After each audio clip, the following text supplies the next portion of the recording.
queda proclamado rey de España, don Juan Carlos de Borbón y Borbón. Asumo la corona del reino.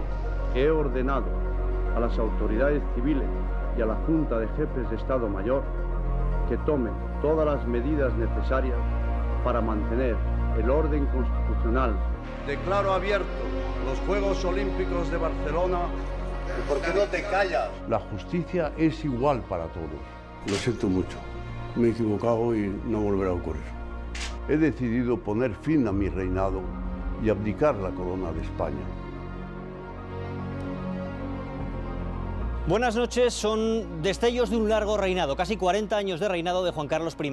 De la dictadura franquista a la democracia, el 23F, la modernización del país y también las sombras que han ido saliendo a la luz en la última etapa hasta llegar a la abdicación en el año 2014. Como saben, este lunes se ha escrito otra página más en la historia de España con mayúsculas. Es esta misiva, esta carta del rey Juan Carlos, del rey emérito, dirigida a su hijo, a Felipe VI, anunciándole que se iba de España, que se iba al extranjero. Una medida pactada, que es, digamos, un último capítulo después de una serie de informaciones que le vinculaban a fondos opacos en el exterior, a posibles delitos fiscales y también a un posible blanqueo de capitales. Hoy en este programa especial en Televisión Española vamos a analizar la trascendencia de este gesto sin duda histórico, vamos a analizar la figura también de Juan Carlos I y las implicaciones de lo que hemos visto estos últimos días, tanto para la monarquía como para la vida política española. Nos acompaña un equipo diverso de colaboradores. Les paso a presentar: Ignacio González Vega, magistrado, buenas noches. Buenas noches, Carlos. Gracias por estar con nosotros. Benigno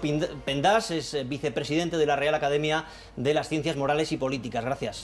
Hola, buenas noches. Nos acompaña también Carmen Enríquez, periodista de larga trayectoria, experta en Casa Real. Gracias. Gracias. Y un historiador, catedrático de Historia Contemporánea de la Universidad de Santiago de Compostela, José Manuel Núñez Seixas. Gracias a todos por acompañarnos. Veíamos esa carta, la conocíamos hace 3 días, en ese tiempo no conocemos dónde está el rey emérito, tampoco sabemos si su salida, esa que anunciaba en la carta, es definitiva o es temporal. Viendo lo que hemos visto en estos últimos días, ¿hasta dónde puede afectar lo ocurrido a la monarquía? Bueno, yo tengo que hablar desde un punto de vista jurídico y por tanto he de ser riguroso y en nada le voy a analizar desde lo que sería el análisis periodístico. Desde el punto de vista judicial ya no hay que decir cosas que son sabidas como la presunción de inocencia o que las responsabilidades penales se ventilan en los tribunales de justicia, en las salas de vista y no en los platos de televisión. Es que lo que hay que remarcar a fecha de hoy es que el rey emérito no tiene ninguna causa abierta contra él. No hay ninguna medida restrictiva o medida cautelar que se haya adoptado contra el rey emérito. No tiene retirado el pasaporte, con lo cual, en principio, la lectura judicial es el hecho de que el rey emérito, don Juan Carlos de Borbón, tiene la misma libertad de circulación que cualquier otro ciudadano libre. Benigno. Pues mi lectura política y constitucional es que, al margen de las coyunturas, la España constitucional ha sido, es y tenemos que conseguir entre todos que siga siendo un gran éxito, un éxito histórico del que podemos estar legítimamente orgullosos. Y para la mejor constitución de la historia de España, la del 78, la corona es pieza nuclear, es el símbolo de la unidad y la permanencia del Estado y también de la nación. Yo creo que eso sigue siendo perfectamente válido al margen de circunstancias coyunturales y por eso lo que algunos llamarían en términos de Mao el gran salto adelante, pues no es ni posible ni deseable para la inmensa mayoría de la sociedad española. Carmen Enríquez. Yo creo que desde el punto de vista periodístico sigue habiendo poca transparencia. O sea, lo que sabemos es que el rey se ha marchado al extranjero, se especula si finalmente se va a quedar viviendo en Portugal, donde tiene amigos de cuando su familia vivía allí, o está en República Dominicana, donde hay un señor que es muy conocido de él y que dice que puede estar en cualquiera de sus propiedades, pero nos falta información porque ha hecho un mutis por el foro, pero no sabemos nada más. ¿Qué va a pasar en el futuro? El otro día tenía que escribir un artículo sobre el futuro del rey Juan Carlos. Pues no sabemos nada. O sea, yo creo que en ese sentido creo que hace falta que la casa del rey entienda que en este momento la transparencia es necesaria hasta límites insospechados. Profesor. Entiendo también que es una situación históricamente anómala, porque no hay precedentes. Otros reyes que se fueron en el pasado lo fueron básicamente por derrocamientos o cambios de régimen. Creo que efectivamente falta que nos den aún a la ciudadanía en general mayores explicaciones, porque la función de la corona, precisamente por ser nuclear en el sistema político, dentro de una monarquía constitucional también exige que la corona, de algún modo, también se someta a cierto tipo de escrutinio. Es decir, el rey emérito no es un ciudadano cualquiera, aunque ya no sea, digamos, el rey titular. Yo ahí diría que los efectos a corto plazo de esta decisión probablemente se puedan capear por parte de la corona. A medio y largo plazo, yo creo que dentro de lo que es el sistema político español, la corona se enfrenta o se puede enfrentar a un cierto problema de legitimidad. Enseguida volvemos aquí a la mesa de análisis. Tenemos a otro periodista que nos va a ayudar a entender lo que ha ocurrido. Está fuera del plato. Es un periodista que conoce bien lo que ocurre en la Casa Real. Él adelantó hace 6 años la abdicación del rey, de Juan Carlos I. Hace pocos meses, en marzo, también publicó ya un artículo en el que adelantaba esta posibilidad, que Juan Carlos I saliera de nuestro país, saliera de España. José Antonio Zarzalejos nos acompaña también en este programa. Gracias por estar con nosotros, José Antonio. Gracias a vosotros, Carlos. ¿Cómo se ha gestionado toda esta operación? Estamos viendo diferentes versiones. Hay quien dice que todo responde a presiones del gobierno para dar este paso, que además, intencionada o no intencionadamente, perjudicarían a Felipe VI. Fuentes de la Casa del Rey dicen que todo es una decisión privada de Juan Carlos I. Tú sostienes que la iniciativa parte del rey, de Felipe VI.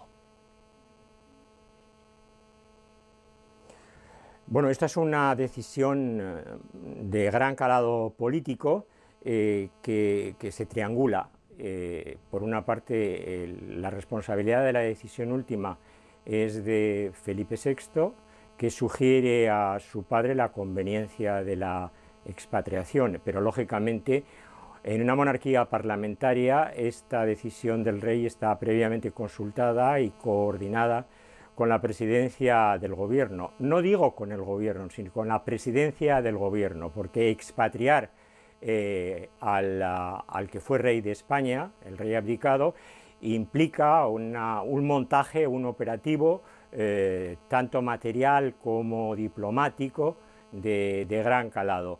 Por lo tanto, hay una colaboración. Esta es una decisión que se ha fraguado a lo largo de muchas semanas, en una colaboración entre la Casa del Rey y la presidencia del gobierno. La decisión es del rey emérito, de Juan Carlos I, pero vehementemente sugerida por su hijo y el rey, y avalada por la presidencia del gobierno. Y esta es la realidad, y no podría haber sido de ninguna otra manera, porque estamos en una monarquía parlamentaria. Seguramente, José Antonio, mucha gente se pregunta por el momento, ¿por qué ahora? Decíamos que el rey Juan Carlos no está imputado en este momento, hay investigaciones en marcha, pero no está imputado. ¿Por qué no esperar a que se aclarara todo ese horizonte judicial? Bueno, las operaciones políticas tienen un qué, en este caso la expatriación, tienen un cómo, en este caso la carta que dirige el rey emérito a su hijo Felipe VI, y tienen un cuándo, y ese cuándo se produce justo cuando comienzan las vacaciones parlamentarias, las cámaras están cerradas, solamente funcionan las diputaciones permanentes, cuando termina el curso político del gobierno y el presidente hace balance, y cuando la sociedad española en general, y pese a la crisis sanitaria, se desmoviliza, digamos, respecto de la atención mediática a los acontecimientos de esta naturaleza. Que se ha buscado un momento, digamos, para que el impacto de la medida, que es un impacto fuerte, haya sido absorbido, digamos, con menos convulsión por la opinión pública. Está medido el momento, está medido el cómo y está medido el qué. José Antonio, don Juan Carlos va a seguir siendo rey emérito, conserva el título, va a seguir formando parte de la familia real, pero ¿cuál ha sido su papel en todo este proceso? ¿Lo ha aceptado la salida con convencimiento? ¿Se ha resistido? ¿Cómo ha afectado a su estado anímico? Bueno, la disposición del rey emérito ha sido de colaboración, pero de una colaboración crítica, y desde luego ha requerido de una persuasión de la que se ha encargado fundamentalmente el rey y sus colaboradores. Pero esto no es nuevo. También la abdicación del rey en el año 14 empezó digamos, a cuajarse a finales del año 12. Transcurrió todo el año 13 y prácticamente la mitad del 14 hasta que el rey tomó definitivamente la decisión de abdicar, precisamente para rescatar a la institución de una crisis de reputación profundísima. En este caso, la decisión del rey Juan Carlos es una decisión acatando la sugerencia de su hijo, porque no hay que olvidar que el rey Felipe VI es el jefe de la Casa Real, el jefe de la familia real, y que tanto don Juan Carlos como doña Sofía pertenecen a la familia real, son dos de los 6 miembros de la familia real. José Antonio, vamos a volver contigo dentro de muy pocos minutos. Antes vamos a avanzar otros asuntos. Decíamos que la salida del rey emérito es la página más reciente de la historia de España. Es consecuencia de las investigaciones por parte de la Fiscalía suiza, también de la justicia española, sobre esos fondos opacos a los que se le vincula. Todavía están en marcha esas investigaciones. Como saben, hasta ahora el rey emérito no está imputado ni por la justicia suiza ni por la española. Vamos a repasar en qué punto está cada proceso. El rey emérito se ha ido de España y eso es opinable. Puede gustar o no, pero es legal. Todos tenemos derecho a entrar y salir en nuestro país, a entrar cuando queramos y a salir cuando queramos. Eso sí, fuera de España, según los expertos, Juan Carlos I queda más expuesto. Su situación jurídica va a depender de lo que haga el Estado de acogida. La práctica internacional es que los jefes de Estado que ya no están en activo no gozan de ningún tipo de protección jurisdiccional, es decir, no gozan ya de inmunidad cuando se encuentran fuera de su propio país. En el momento que él sale de territorio nacional, cualquier otro país lo puede reclamar para que preste declaración o testifique o incluso para ser investigado. En España, mientras duró su reinado, don Juan Carlos disfrutó de una inmunidad absoluta. Así lo recoge la Constitución. Pero todo cambió el 19 de junio de 2014. He decidido poner fin a mi reinado y abdicar la corona de España. Desde el 2014 es un ciudadano más, no lo creemos, pero es que es así. España es un Estado de Derecho y, por tanto, establece la Constitución que no goza de ningún tipo de inmunidad a partir de ese momento. De hecho, la justicia ronda al rey emérito desde que oímos estas declaraciones de Corina Larsen, en las que la amiga del rey le acusa de cobrar comisiones de empresas españolas por intermediar en el contrato del AVE a la Meca. La conversación la graba el comisario Villarejo, ahora en prisión, en un encuentro que mantienen en Londres en 2015. Hasta esos audios de Villarejo grabados a Corina no se había escuchado a nadie de un entorno tan cercano al monarca contando con tanto detalle qué era lo que ocurría. Esos audios de Villarejo pusieron en alerta a la Fiscalía suiza y en Ginebra se abrió una investigación sobre las presuntas comisiones que cobró el rey y sobre el origen de su fortuna en bancos de ese país. En España hay otra investigación abierta, también por las supuestas comisiones del AVE a la Meca. Lo investigan los fiscales del Tribunal Supremo, porque el rey emérito es aforado. En ninguno de estos procedimientos está Juan Carlos técnicamente imputado, pero sí que es verdad que hay una avalancha de indicios, de documentos, de cuentas de sociedades instrumentales que inevitablemente remiten a su figura. José María Olmo es uno de los periodistas que ha seguido la pista a la investigación suiza. Es uno de los muchos documentos donde aparece el nombre del rey y su firma, ¿no? En concreto, este es un documento interno del Banco Mirabeau de la cuenta. Y si te fijas aquí, aparece el nombre Borbón y Borbón, Juan Carlos, su fecha de nacimiento y como dirección el Palacio de la Zarzuela en Madrid. Claro, es que es muy importante los documentos que hemos ido publicando que demuestran que no solamente tenía el dinero en Suiza, sino que además utilizó a sus testaferros para hacer uso de ese efectivo durante todos esos años. Esos indicios no significa en absoluto que esté implicado en ninguna causa. No hay ninguna causa abierta ni en España ni en otro país en relación con el rey emérito. De hecho, el Tribunal Supremo ha rechazado adoptar medidas cautelares contra Juan Carlos I porque no está imputado. Y su abogado ha dejado claro que el rey emérito, aunque fuera de España, está a disposición de la Fiscalía. Juan Carlos escondía 100 millones de dólares en Ginebra.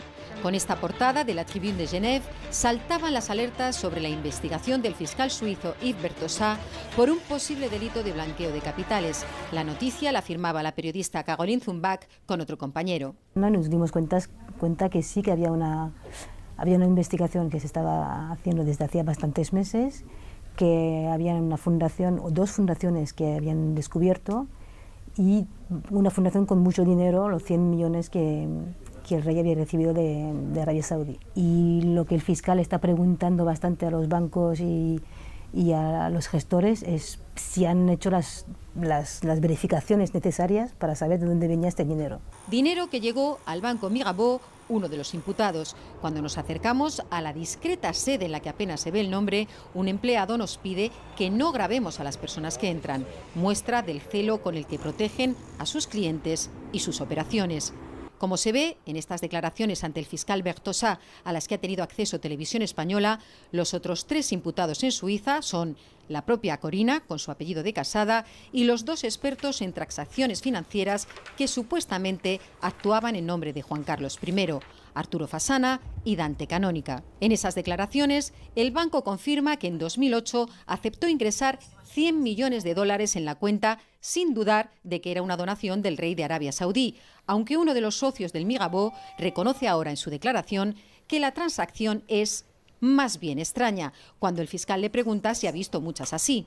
También se confirmaría que la cuenta se cerró 2 años después a petición del propio banco y que el dinero se pasó a otra entidad y de allí 65 millones de euros a una cuenta de Corina Larsen en Bahamas. El fiscal, que ha solicitado y remitido información a los jueces en España, busca pruebas de que esa cantidad, proveniente de Arabia Saudí, es una comisión por adjudicar las obras del AVE a la Meca a empresas españolas. De momento aquí en Ginebra, si en España no van más adelante, la única manera que tienen de demostrar que hay una comisión es que Arabia Saudí hable. Y ellos no van a hablar nunca. O sea que si no tienen esta prueba, la investigación de Ginebra se cerrará y ya está. Pero nunca pensasteis que iba a tener semejante repercusión. Que no, repercusión hay. De momento, claro, si no es judicial, vale, pero que se sepa, que se sepa. Y la historia, asegura, parece tener ingredientes suficientes para seguir dando titulares también en Suiza. Pues era un resumen de una red compleja de informaciones, de acusaciones, de supuestos delitos, de supuestas comisiones, de un supuesto blanqueo de dinero, pero siempre, como veíamos, con 2 claves en el horizonte que lo van a definir todo, al menos aquí en España. Por un lado, la inviolabilidad del rey, mientras ejercía el cargo, hasta 2014. Por otro, la posible prescripción de algunos de esos presuntos delitos. Ignacio. Bueno, sí, es verdad. Primero está el tema de la inviolabilidad. Yo creo que hay una fecha clave que es el 19 de junio de 2014. La fecha en la cual se produce la abdicación de la corona. En ese momento, Juan Carlos de Borbón pierde la condición de jefe del Estado en activo, pierde esa prerrogativa de la inviolabilidad y es que entiendo yo que es una inviolabilidad absoluta, y a partir de ahí es como cualquier ciudadano que puede, en cualquier caso que pueda incurrir en un delito, pues en ese caso se le puede investigar. Es verdad que, primero, del análisis de las investigaciones. Hasta ahora conocemos las informaciones periodísticas y, con todo el respeto de las informaciones periodísticas, para nosotros los jueces lo importante es lo que está en las actuaciones. En las actuaciones hasta ahora hay unas diligencias que se están llevando a cabo en Suiza y en España. Y hasta ahora y hay una cuestión fundamental, que es la decisión que tome la Fiscalía del Tribunal Supremo sobre si finalmente se presenta una querella contra don Juan Carlos de Borbón, porque en ese momento ya estará judicializadas las actuaciones. A mí me gustaría, por un lado, decir que más allá de la actuación de don Juan Carlos como mandatario en estas 4 décadas, que eso lo juzgará la historia. Aquí lo que hay que analizar es si a partir de junio de 2004 don Juan Carlos de Borbón ha cometido alguna actuación que pueda revestir los caracteres de delito. Y es verdad que, como dice el presidente del Gobierno, hay noticias inquietantes y perturbadoras. Y en este sentido, de esas informaciones periodísticas, es verdad que suministradas por partes interesadas, porque hay que recordar que la señora Corina es una persona que está siendo investigada en Suiza y que en la Audiencia Nacional se ha abierto una investigación también contra ella. Con lo cual, yo creo que forma parte de su estrategia de defensa. Toda aquella información que esté filtrando será información que le favorezca a ella y que pueda perjudicar a otros investigados o posibles investigados como don Juan Carlos. Y por otro lado está el señor Villarejo, que ya sabemos que el señor Villarejo está en prisión por múltiples causas. Con lo cual, creo que hay que esperar a la actuación que haga la Fiscalía, al análisis que haga de la documentación la Fiscalía del Tribunal Supremo, y una vez que conozcamos la decisión final, si se presenta querella o no, a partir de ahí podremos hablar con más conocimiento. Benigno Pendas, hablaba Ignacio de ese trabajo de la Fiscalía. Es probable que a finales de este mes, quizá más adelante, decida si archiva la causa o si se impulsa la apertura de un procedimiento judicial. ¿Veis alguna opción más probable que otra? ¿O es demasiado atrevido a hacer pronósticos? Bueno, es atrevido a hacer pronósticos. Yo creo que una cosa fundamental en derecho y en la vida en general es de tomarse la Constitución en serio, ¿no? Yo creo que hay quien no se la toma especialmente en serio. Ya he leído que hay quien solicita la comparecencia del rey Felipe VI ante el Congreso de los Diputados, y ciertamente es algo que ningún alumno de primer curso pues, sería capaz de poner en un examen so pena de suspenso fulminante, ¿no? Vamos a ver, ¿por qué digo que hay que tomar la Constitución en serio? Porque la Constitución efectivamente establece la inviolabilidad del rey, nadie duda hasta la fecha de la abdicación, pero hay opiniones muy cualificadas sobre una prolongación de esa inviolabilidad, porque los actos del rey no terminan ese día, es decir, hay una proyección, hay una continuidad en esas actuaciones. Utilizo un argumento que para los juristas es siempre importante, que es ¿qué quiso la Constitución? ¿Qué dicen los padres de la Constitución? Bueno, hay unas declaraciones públicas de Miguel Herrero de Miñón, uno de los 2 padres vivos de la Constitución, en la que sostiene que la inviolabilidad del rey permanece. En los informes jurídicos de un cuerpo tan cualificado como el de letrados de las Cortes, aceptados por la mesa del Congreso de los Diputados, se insiste también en esa permanencia que impide una investigación parlamentaria sobre actos que podrían estar sujetos a ese tipo de inviolabilidad. La combinación de la investigación española y suiza es un tema complejo que yo creo que también hay que tratar en términos, por supuesto, estrictamente jurídicos, pero también con un matiz, digamos, político y ético que me gustaría añadir. En términos jurídicos está clarísimo, no hay nada en concreto contra don Juan Carlos, no hay nada en concreto, a diferencia de lo que ocurre pues, con 2 de las personas que le acusan, la señora Larsen y el señor Villarejo, que tienen la situación ante la Fiscalía suiza, lo que se llama prevenir, ¿no? Que es más o menos el equivalente a nuestros investigados o antes imputados. Vamos a ver, hay una opinión que a mí me parece muy fundada, según la cual lo que debe hacer y está haciendo el fiscal de un cantón suizo, del cantón de Ginebra, es informar a los fiscales españoles, y así parece haberlo hecho ante los fiscales del Tribunal Supremo, sobre sus actuaciones. Y son efectivamente los fiscales del Tribunal Supremo los que tendrán que tomar esa primera decisión, que naturalmente no es la última ni definitiva, está sujeta a la decisión de la Sala de lo Penal del Tribunal Supremo, la máxima instancia en la jurisdicción penal española, y en su momento, hipotéticamente, ante el Tribunal Constitucional. ¿Qué puede ocurrir después si, como podría ser perfectamente, pues se estima que no hay delito, que ha prescrito? En fin, las informaciones de momento son confusas y ciertamente distan mucho de ser suficientemente precisas, y así lo ha visto hasta ahora el Tribunal Supremo, ¿no?, en sus primeras decisiones. ¿Puede volver a abrirse desde Suiza? No, y entonces, ¿por qué no en otros 50 países? Es decir, no tiene ningún sentido, digamos, continuar permanentemente con esa investigación. Y la última cuestión es una cuestión que afecta, digamos, a la dignidad de los Estados. y me permito hacer una pregunta más desde un punto de vista de ciencia política que de derecho constitucional. ¿Alguien imagina al rey anterior de una de las grandes monarquías europeas compareciendo y declarando ante la Fiscalía de un Tribunal Superior de Justicia en España? La reina de... puntos suspensivos. ¿Alguien imagina esa posibilidad? Es decir, hay en derecho algo que se llama, el término es equívoco para los no especialistas, la cláusula de orden público, ¿no?, que son, en definitiva, pues esas reglas esenciales, esos requisitos esenciales de un ordenamiento jurídico que hay que respetar. Eso me parece realmente impensable. Veremos cómo transcurre sin duda ese frente judicial, si se abre finalmente o no. Veíamos en esos reportajes también un elemento o un personaje clave también en toda esta historia, es Corina Larsen, con su relación con el rey. Digamos que ese puede ser el origen de muchas de las cosas que estamos viendo ahora. Carmen, tú has seguido de cerca esos años de reinado de Juan Carlos I. ¿Cómo analizas ese personaje de Corina Larsen?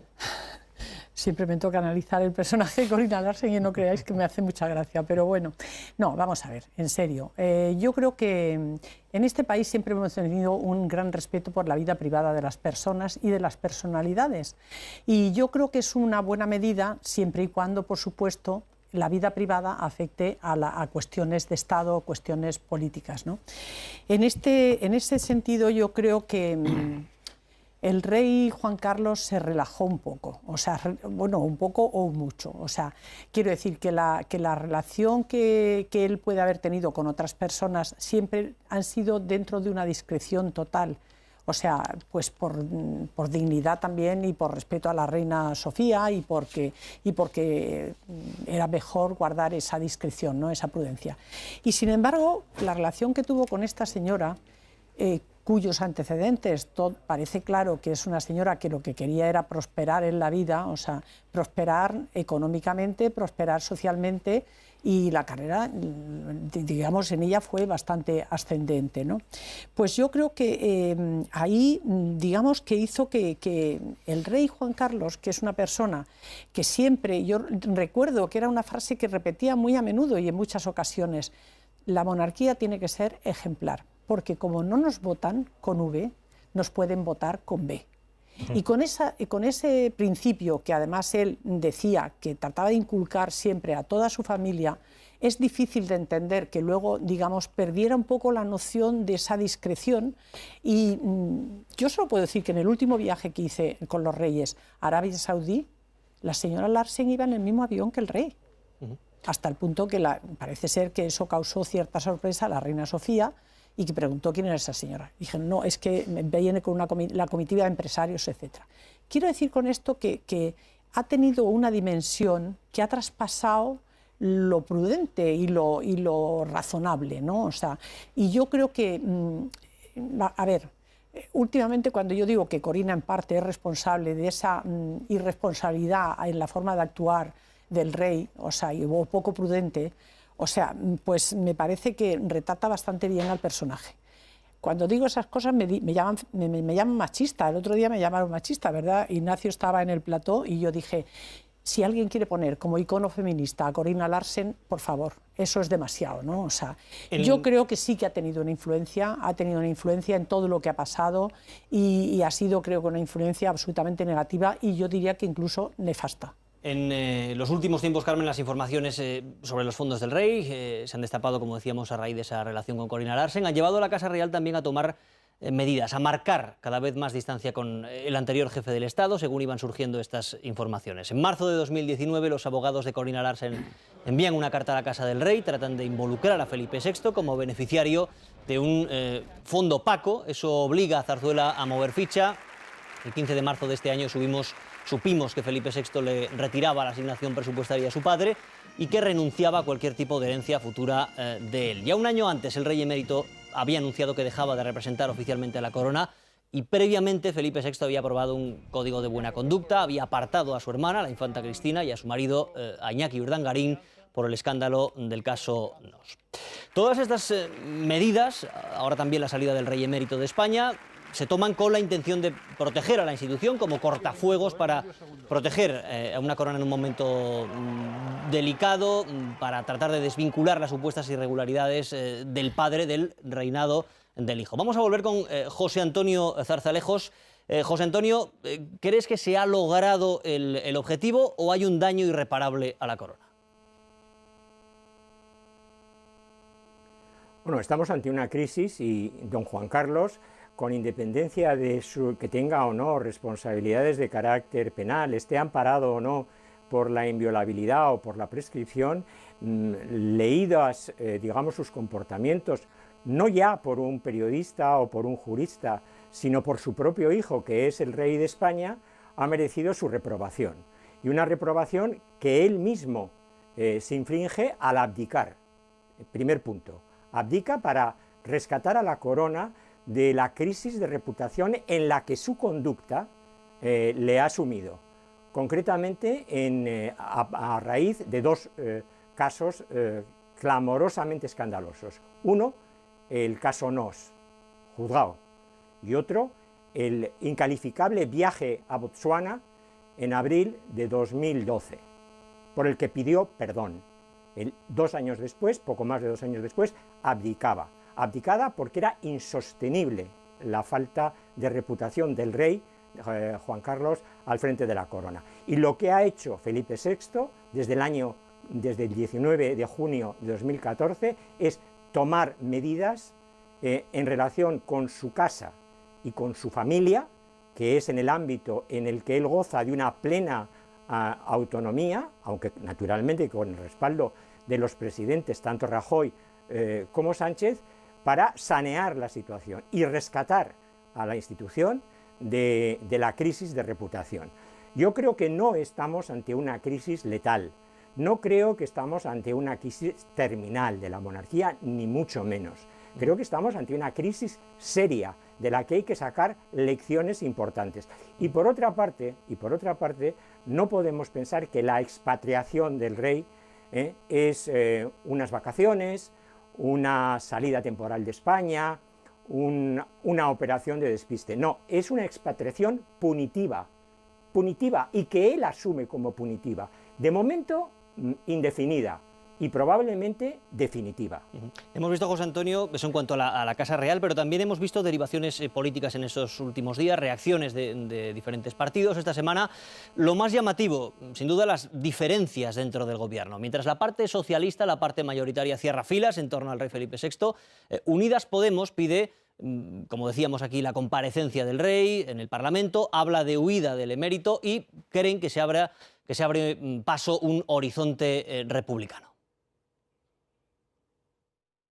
Lo que se juzga no son instituciones, se juzga a personas. Y en este caso, don Juan Carlos ha dicho claramente que está a disposición de la justicia, si es que fuera necesario, como cualquier otro español.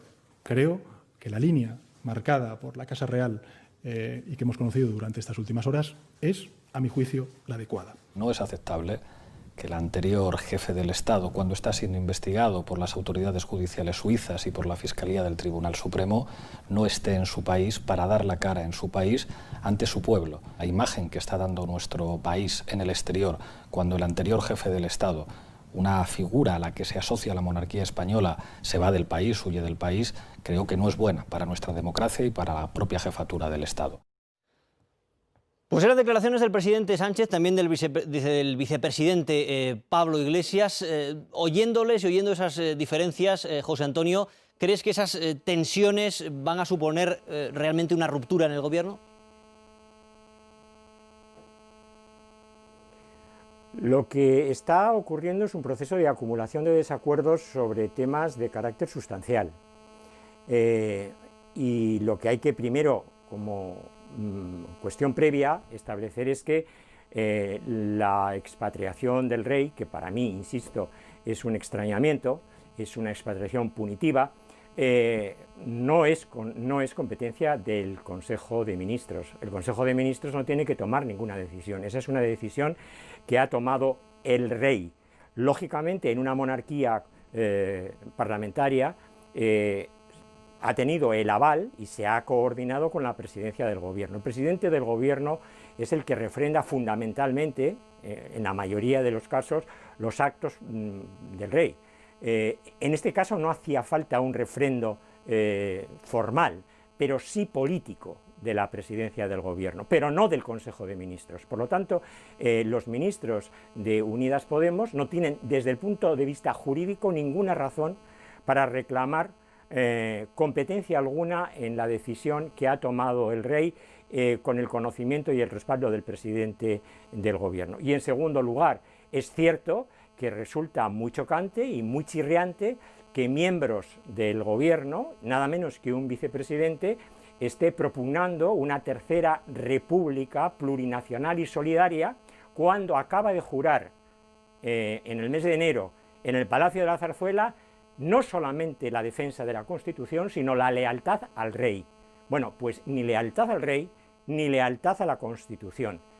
Este es un problema muy serio que el presidente del Gobierno creo que está manejando razonablemente bien, pero que tiene que tomar alguna decisión porque los desacuerdos en el Consejo de Ministros se están acumulando de una forma vertiginosa, y no solamente en el Consejo de Ministros, sino en la mayoría parlamentaria que sostiene al Gobierno de forma muy volátil, de forma muy frágil y muy quebradiza. Pues José Antonio Zarzalejos, periodista y analista del Confidencial, del periódico, te agradezco mucho que nos acompañes, agradezco mucho tu análisis hoy aquí en este programa en directo en Televisión Española.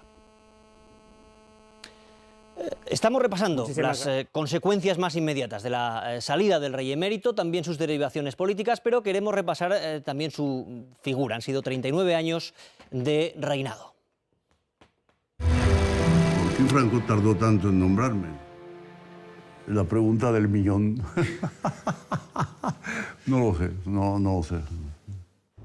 En cuanto acabe este programa especial, podrán ver aquí, por primera vez en España, el documental Yo, Juan Carlos I, Rey de España. Es una coproducción de 2016 entre Televisión Española y la Televisión Pública Francesa. Evidentemente no recoge informaciones de los últimos años, pero sí creemos que tiene un importante valor histórico como testimonio. Es el propio rey Juan Carlos, en una entrevista personal, quien reflexiona sobre los principales hitos de su vida y de su reinado. Lo van a poder ver en cuanto acabe este programa especial. Han sido casi 4 décadas de reinado de Juan Carlos I, con el paso de la dictadura a la democracia, con el fracaso del golpe de Estado, con la modernización del país. Ahora la actualidad nos lleva a fijarnos especialmente en las sombras de ese reinado, en esa última etapa, pero queremos hacer un balance más amplio, recorrer una etapa especialmente brillante de nuestra historia. La vimos ahí con el rabo, pero no pudimos pararnos. ¡Qué rápido has venido! Dale la mano. Rompe las medidas de seguridad. Estrecha cordialmente la mano de cuantos se acercan a él. ¡Viva el rey! Me ven ellos muy simpáticos, muy buenas personas. Numerosas pancartas saludaban a los reyes y formulaban diversas peticiones de la provincia. A lo mejor estamos acordándonos 20 años de la visita del rey, ¿me comprenden? Con los brazos abiertos, la acogida no pudo ser más calurosa después de 40 años de dictadura. En contraste con el anterior jefe de Estado, Juan Carlos se mostraba cordial. Era joven, tan alto como el presidente francés y además hablaba inglés. I realized that someday I could become king. Y así consiguió una imagen perfecta de rey dentro y fuera de España. En México, Perú y Argentina, los monarcas recibieron el aplauso de su población. Don Juan Carlos y doña Sofía fueron acompañados por el presidente del Comité Revolucionario de Anchou, Che Jin. Se manifiesta además como una excelente relaciones públicas para nuestro país. Catalunya pot aportar aquesta gran tasca comuna una contribución. Como demostró con su primer discurso en catalán, la popularidad del monarca parecía imparable. Crecía al ritmo del éxito de la evolución política española.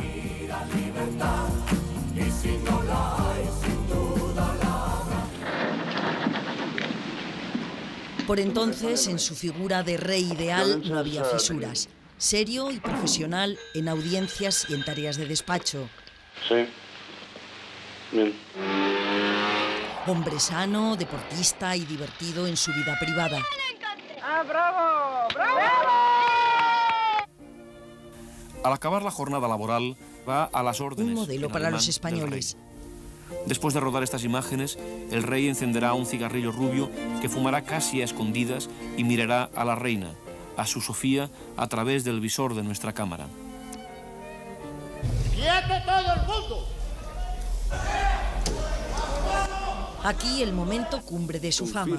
Que he ordenado a las autoridades. Esta breve intervención ante las cámaras catapultó su prestigio el 23 de febrero de 1981. Para mantener el orden constitucional dentro de la legalidad vigente. Tratado prácticamente como a un héroe, mantuvo intacta su reputación durante décadas y acabaron olvidándose los malos augurios sobre su reinado. They were calling him Juan Carlos el Breve, Juan Carlos the Brief. Vamos a ver Juan Carlos, como rey, una figura pública protegida y mimada hasta el último detalle, con una larga época dorada que duró mientras se mantuvo fiel al guión. Mi aspiración ha sido y es la de ser rey de todos los españoles. Lo siento mucho, me he equivocado y no volverá a ocurrir. Abril de 2012, una operación urgente de cadera en Madrid después de una caída en Botswana durante una cacería de elefantes obliga a decir a Juan Carlos I esas 11 palabras. Bueno, yo creo que es el reconocimiento claro de que había hecho algo que no era correcto para un jefe de Estado y que había puesto en evidencia y por lo tanto en riesgo y en peligro el conjunto de la institución de la corona. Esa segunda parte de no volverá a ocurrir, pues todo eso después queda en entredicho. Ya entonces la imagen de la Casa Real estaba en crisis. Unos meses antes de ese safari con su amiga Corina Larsen, en diciembre de 2011, Iñaki Urdangarín es imputado en el caso Nos. Todos, sobre todo las personas con responsabilidades públicas, tenemos el deber de observar un comportamiento adecuado. Especialistas en la figura de Juan Carlos I sitúan el comienzo de su declive el 6 de enero de 2014 en este discurso. Ha entregado su propia vida en el sufrimiento y en los destinos donde han estado destinados. En aquel acto estuve y realmente resultó tremendo. Creo que a raíz de eso se dio cuenta de que ya él no estaba ya muy capacitado para asumir una serie de funciones. Y entre eso y la pérdida de popularidad, pues se tomó la decisión. He decidido poner fin a mi reinado y abdicar la corona de España. Es el 2 de junio de 2014. Argumenta en su discurso que es necesario un relevo generacional con nuevas energías y asegura que desea lo mejor para España, a la que ha dedicado su vida entera.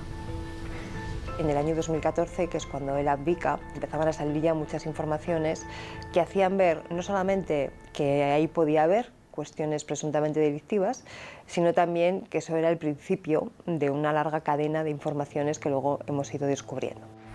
Entonces su popularidad era la más baja en sus 38 años de reinado. España sufría una crisis económica y además... Hubo partidos en ascenso, como Podemos, por ejemplo. Se acabó el bipartidismo. El señor Rubalcaba dejó de ser el secretario general del Partido Socialista, que había apoyado mucho a la monarquía. Como rey emérito representa a la corona en diferentes actos institucionales, pero cada vez menos. Ya en 2017 empezaban a producirse las primeras filtraciones y las primeras revelaciones sobre toda esa época pasada del AVE y las comisiones del AVE, etc. Ya era una época en la que quizá había que poner entre paréntesis a la figura de Juan Carlos I. Yo creo que es un shock para el conjunto de la sociedad española, que ve como aquella persona ha simbolizado la transición y la llegada de la democracia, pues en estos momentos ve como muchos de esos comportamientos eran prácticamente todo lo contrario, ¿no? Y además con una opacidad que es poco propia de sistemas democráticos. Asiste en 2018 al 40 aniversario de la Constitución española, pero un año antes no le invitan a la celebración de los 40 años de las primeras elecciones democráticas. En junio de 2019 abandona todas sus actividades públicas. Existe el riesgo de que las generaciones más jóvenes recuerden al monarca por los últimos escándalos de estos años. Él, naturalmente, tiene que pagar por lo que hizo. Tiene que pagar por lo que hizo porque, como él mismo dijo, todos los españoles son iguales ante la ley. Pero una cosa es esa y otra cosa es que lapidemos nuestra propia historia, la historia de todos los que hemos vivido 40 años en el juancarlismo. Son páginas de nuestra historia reciente todavía por escribir. Bueno, veíamos diferentes aspectos, esa última etapa de Juan Carlos I como jefe del Estado, pero también esas primeras décadas con muchos logros, con un país que venía de la dictadura, unos logros que de alguna manera Carmen Enríquez blindaron la imagen del rey durante mucho tiempo. ¿Cuál fue el papel de la prensa? ¿Se renunció al papel fiscalizador? Es cierto que hubo algunos periodistas que ya desde los años 90 publicaban informaciones más críticas, pero me refiero a los grandes medios. ¿Cómo fue esa relación entre los grandes medios y la Casa Real? Yo creo que hubo, digamos, se tomó la decisión de proteger a la institución. ¿Por qué? Pues porque, digamos, era reciente, a pesar de que la monarquía ha sido la forma de Estado de España durante siglos, pero de protegerla, puesto un poco también como gesto de agradecimiento, porque el rey había hecho lo que había hecho durante la transición. Él fue, de alguna manera, el piloto del cambio. Es verdad que luego participaron muchas más personas. Y luego, además, había una cosa, y es que, a ver, la familia real, especialmente don Juan Carlos, era una persona que se ganaba a la gente, pero a los periodistas realmente los trató siempre muy bien. O sea, quiero decir, era atento, tenía detalles, era afectuoso, y entonces yo creo que eso también, o sea, como que una persona que es así, te cuesta más indagar sobre ella. Luego, un poco, la mayoría de las veces, o sea, los periodistas que a diario cubríamos Casa Real, nuestra misión era contar lo que hacían, aparte que tenían una actividad increíble, o sea, entonces viajaban un montón y, por ejemplo, mi misión aquí en una televisión pública y además para el telediario era contar lo que pasaba, o sea, demostrar que los reyes no estaban allí en su palacio sentaditos y esperando, no, se movían, y luego, digamos, que movieron muchísimo el tema de la promoción de las empresas españolas fuera, o sea, que se ganaba a la gente.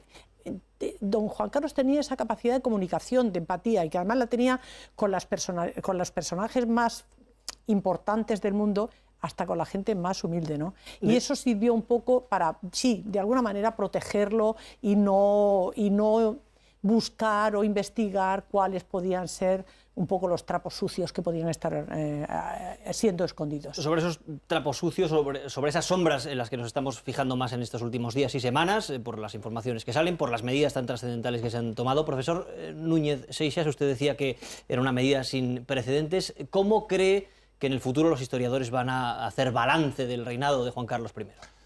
Bien, quizás es todavía pronto, la historia de mal de cerca, ¿no? Tiene que ver sobre todo de lejos, y todavía no conocemos cuál es el final exacto de esta historia. No sabemos el rey emérito se le va a imputar, cómo acabará todo este culebrón, si se me permite la palabra.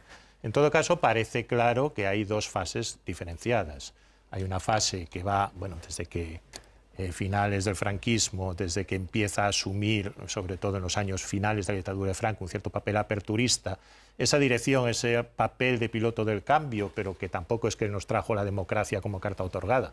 El proceso de transición fue un proceso de negociación entre élites tardofranquistas y oposición democrática, y una fase en la que, sin duda, él optó por la monarquía constitucional como fórmula de supervivencia de la monarquía en el siglo XX. Ahí quizás los ejemplos de su familia política, por ejemplo, lo que había ocurrido, la familia real griega después del régimen de los coroneles, pudieron ser una lección muy clara. Hay una fase, además, en la que después del 23 de febrero y su apuesta decidida por el mantenimiento de la Constitución y por la defensa de la libertad y la democracia, el rey es el símbolo de esa España próspera, de esa España en crecimiento. Hay varios momentos clave, ¿no? Por ejemplo, la inauguración de los Juegos Olímpicos de Barcelona, donde además la monarquía de algún modo también intenta jugar un cierto papel de integración territorial. El hecho de que Infanta Cristina viviese en Barcelona, hablase catalán, en fin, donde además las hijas del rey se casan con personas que no pertenecen a familias reales. Y a partir de 2010 empiezan los escándalos, más o menos, ¿no? Empiezan los escándalos, primero en su entorno familiar inmediato y después el que estamos viviendo, y que sin duda erosionan su imagen. Yo creo que la historia juzgará, digamos, estas fases de manera diferenciada, y todavía es pronto para decir si hará un juicio global positivo. A partir de esa fecha que usted mencionaba, de 2010, ahí empiezan a sucederse varios cambios importantes en España. Hemos visto cómo se fortalecía el desafío independentista en Cataluña, cómo vivíamos también una grave crisis económica, cómo emergía una fuerza política claramente antimonárquica que hoy está en el gobierno y que comentábamos antes también, me refiero a Unidas Podemos, que estaba teniendo un discurso muy crítico en estos días. Hablaba de un horizonte de república en el futuro. ¿Usted lo ve posible, profesor? Vamos a ver, yo veo ahora mismo un bloque bastante claro que defiende la continuidad de la corona por diversas razones. porque se identifica la corona con la permanencia de la Constitución y que, por lo tanto, cuestionar la monarquía supone abrir el melón de la Constitución en su reforma, lo cual puede llevar a múltiples direcciones e inaugurar un cierto horizonte de estabilidad política. Los que consideran que la monarquía, la corona, es el símbolo de la continuidad del Estado y sobre todo de la nación, y que por lo tanto tocar ese hilo umbilical que va desde finales del siglo XV hasta hoy, con interrupciones, pero que va, pues sería peligroso para la propia pervivencia de España como nación. Hay quien lo piensa, y además en los últimos tiempos cada vez más, en parte como consecuencia del fortalecimiento del desafío independentista en Cataluña. Quienes defienden la República tienen, a mi modo de ver, un pequeño problema. Es ¿qué república? Cuando se votó a favor de don Amadeo de Saboya en 1870, pues había gente que votaba por la República Federal, otros por la República Unitaria, otros por las Repúblicas Secas. Aquí mismo, ¿qué república sería? ¿Una república unitaria? ¿Una república plurinacional? ¿Pero plurinacional con qué naciones? ¿Con qué unidades constituyentes? ¿Sería una confederación de repúblicas? Entonces yo ahí sí que veo bastante más pluralidad. No tenemos muchas encuestas ni muchos indicios al respecto. No parece que haya una mayoría social republicana en este momento, ¿no? Pero las generaciones cambian y quizás dentro de 10, 20 años los españoles y españolas, los ciudadanos y ciudadanas que no recuerdan la imagen de Juan Carlos I defendiendo la Constitución el 23 de febrero, lo recordarán más bien como el amigo de Corina, etcétera, etcétera, ¿no? Y tendrán derecho a expresar su opinión también. Benigno Pendas, le quería preguntar también sobre este asunto. En los últimos años hemos visto, aunque siguen siendo minoritarias, el fortalecimiento, digamos, de fuerzas antimonárquicas en el Parlamento español. Con ese avance, ¿cree que ese horizonte del que habla, por ejemplo, Unidas Podemos es probable en el corto o medio plazo? Yo sinceramente creo que cada uno, en fin, se dirige muchas veces a su propia galería, ¿no? Buscando, pues, convencer a los ya convencidos, pero tengo una sensación que yo creo que compartimos casi todos de que es una posición minoritaria en el conjunto de la sociedad española. Me gusta la idea de que la imagen de don Juan Carlos, pues, efectivamente se conjugue como rey de la democracia, como piloto del cambio, como mejor embajador, como, ya que hablamos tanto de ahora de memoria democrática, por recordar el 23F, y luego hay que mencionar también que don Felipe pues está imprimiendo a la corona pues la idea de un rey ilustrado, de un rey que propone la ejemplaridad, de un rey creo que irreprochable en el ejercicio de sus funciones constitucionales y de la imagen ética, ¿no? que transmite al conjunto de los ciudadanos, incluidas ciertamente medidas dolorosas. A mí me parece muy claro que la identificación entre monarquía y democracia es no solo posible, sino deseable. De los principales países que están en el mejor puesto en el ranking de la ciencia política como democracias, hay media docena de monarquías. Es decir, evidentemente hay más libertades públicas en Suecia, Noruega o Dinamarca que en Corea del Norte o en Libia, ¿no? Por poner algunos ejemplos evidentes, y a cualquiera se nos ocurre. Hay 44 monarquías en el mundo, casi la cuarta parte de los países. No veo un horizonte republicano en el conjunto de la sociedad española porque la inmensa mayoría de los españoles no lo deseamos y porque, como se ha dicho, yo creo que muy acertadamente, el rey en la Constitución es símbolo de la unidad y permanencia no solo del Estado, sino también de la nación y con ello de la soberanía nacional. Es además, Ignacio, un cambio, requeriría un cambio constitucional con unas mayorías determinadas que hoy no se dan. Sí, yo creo que, bueno, vamos a ver, yo creo que de todas maneras el texto constitucional no es algo fijo e inamovible. Creo que además es que se ha modificado en estos 40 años, más de 40 años, se ha modificado varias veces. Es verdad que hay puntos concretos y en el caso de la monarquía requiere una reforma muy cualificada. Pero, por ejemplo, el otro día planteaba el presidente del Gobierno el hecho de modificar la inviolabilidad, porque, claro, yo creo que la monarquía es una institución que puede perfectamente compatibilizar con un sistema democrático, y creo que hay países, ya lo decía Benigno, en los que hay esas monarquías parlamentarias, pero sí que es verdad que tiene que adaptarse a los tiempos. Y, por ejemplo, el principio de transparencia creo que es algo fundamental. Y me parece que, por ejemplo, el tema de la inviolabilidad que planteaba el presidente del Gobierno, es verdad que no hay el contexto político para poder llevar a cabo una reforma de ese calado, pero sí que es verdad que la inviolabilidad, que yo parto, y es algo evidente, y lo decía la catedrática de Relaciones Internacionales, la inviolabilidad termina en el momento en el que cesa un jefe del Estado. Pues el presidente del Gobierno planteaba como cuestión que de cara al futuro los aspectos privados del monarca no se vieran amparados por la inviolabilidad, porque parece que en una democracia avanzada como es la española, la gente no entiende perfectamente cómo los cargos públicos, en principio, que sus prerrogativas están protegiendo el cargo público, pero no el aspecto privado, en el caso de la monarquía no se lleva a cabo.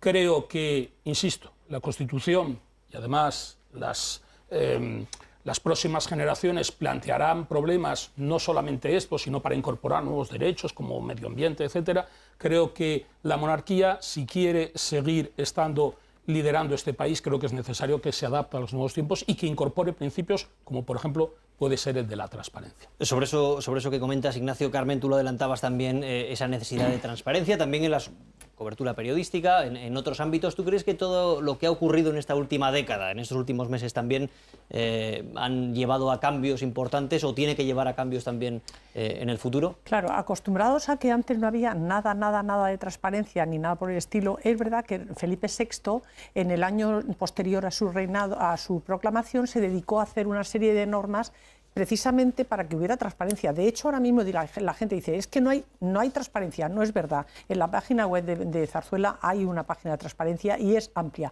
pero es insuficiente, Por ejemplo, ahora con el tema que empezábamos, el rey se ha ido. ¿A dónde se ha ido? ¿Por qué no dicen? ¿Por qué no hay una explicación pública de por qué, cuáles son las razones, aparte de esta carta, que es su punto de vista, digamos, personal? Yo creo que hace falta yo siempre digo que la transparencia es una actitud.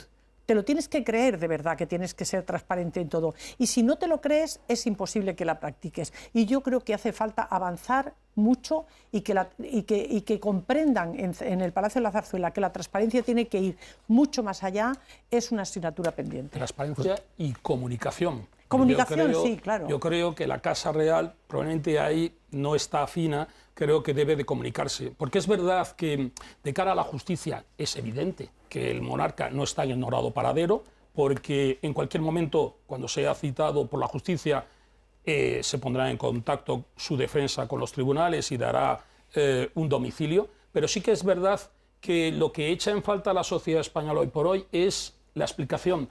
Algo que la Casa Real dé alguna explicación, porque hasta ahora el único que no hemos escuchado es al rey emérito. No, pero de todas maneras que ellos lo que se amparan un poco diciendo que desde que el rey Juan Carlos el año pasado ya decidió que ya no iba a llevar no iba a tener ninguna responsabilidad en la agenda pública en la agenda oficial de la casa, entonces que a partir de ese momento ya como que se han cortado no todo el cordón umbilical, no hay nada. Pero es que no es verdad, porque el rey sigue siendo rey a título honorífico, o sea, que no pueden decir no tenemos nada que ver y ahora quien tiene que comunicar las cosas es el abogado del rey Juan Carlos o él mismo. La casa del rey tiene que tener clara que su obligación es dar las explicaciones pertinentes para que la gente no se queje de que no tienen información. Pues con esta reflexión nos quedamos, no hay tiempo para más. Les agradezco a todos su participación, su ayuda en el análisis. Ignacio, Benigno, Carmen, José Manuel, gracias por estar hoy en directo aquí en Televisión Española. Despedimos ya este programa, son más de las 11:10 de la noche. Van a ver a continuación un documental que hasta ahora no se había emitido en nuestro país. Es una coproducción del año 2016 en la que participó esta casa Televisión Española y que incluye una entrevista con Juan Carlos I. Lo pueden ver ahora por primera vez. Es un trabajo, como decimos, de hace algunos años, no incluye todo lo que ha ocurrido de esa fecha en adelante, todos estos aspectos de los que sí hemos hablado en este programa especial, pero a pesar de esas carencias se lo ofrecemos, creemos que es un testimonio histórico relevante, con muchas imágenes, con fragmentos poco conocidos de la vida del anterior jefe del Estado. Con ese documental les dejamos, gracias por acompañarnos.